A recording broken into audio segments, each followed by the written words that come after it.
శరణమయ్యప్ప. యాత్ర సమయం ఆసన్నమైంది. మకర సంక్రాంతి సమయం ఆసన్నమైంది. అయ్యప్ప భక్తులందరూ కూడా ఎదురు చూస్తున్నారు, ఎప్పుడురా స్వామివారి యొక్క దివ్య దర్శనం చేయాలని. ఎలా వెళ్ళాలి?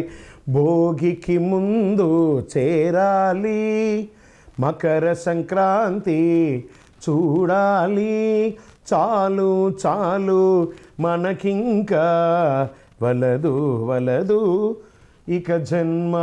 అలా మకర సంక్రాంతి కంటే ముందు, భోగి కంటే ముందు శబరిమలకి వెళ్ళి ఆ మకర సంక్రాంతి చూసి, ఆ తిరువాభరణ చారుత దర్శనాన్ని చూసి, ఆ జ్యోతి దర్శనం చూసి తిరిగి వచ్చేటప్పుడు ఒక్కొక్క ముఖంలో ఆనందం ఉంటుందో చూసారా? ఏదో సాధించాలని ఒక గొప్ప ఆనందం. ఆ ఆనందంతో తిరిగి వచ్చి మళ్ళీ 1 ఇయర్ మీరందరూ కూడా సుఖంగా ఉండాలని మనస్ఫూర్తిగా అయ్యప్ప స్వామి వారిని ప్రార్థన చేస్తున్నాను. అన్ని రకాలైనటువంటి ఏర్పాట్లు తిరువాంకూరు దేవస్వం బోర్డు వారు మీకోసం చేసి పెట్టున్నారు. మంచినీటి వసతులు, బాత్రూమ్ వసతులు, స్నానఘట్టాలు, భోజన వసతులు, అన్ని రకాలుగా. పోలీస్ సిబ్బందులు అయితే అద్భుతంగా సర్వీస్ చేస్తున్నారు. ఫైర్ సిబ్బందులు సర్వీస్ చేస్తున్నారు. ఫారెస్ట్ వారు సర్వీస్ చేస్తున్నారు. అక్కడ వాళ్ళు ప్రభుత్వం వారు ఎలా చెప్తే అలా చేయండి. అద్భుతమైనటువంటి యాత్ర చేస్తున్నారండి. ట్రాన్స్పోర్ట్ అయితే అద్భుతంగా చేస్తున్నారు. అన్ని రకాల డోలీ ఉంది, భోజనాలు ఉంది, అన్ని. అయ్యప్ప మీకోసం అనుగ్రహ వర్షాన్ని కురిపించి కూర్చున్నాడు. రండి నిండు భక్తితో అనుగ్రహం పొంది వెళ్ళండి. శరణమయ్యప్ప.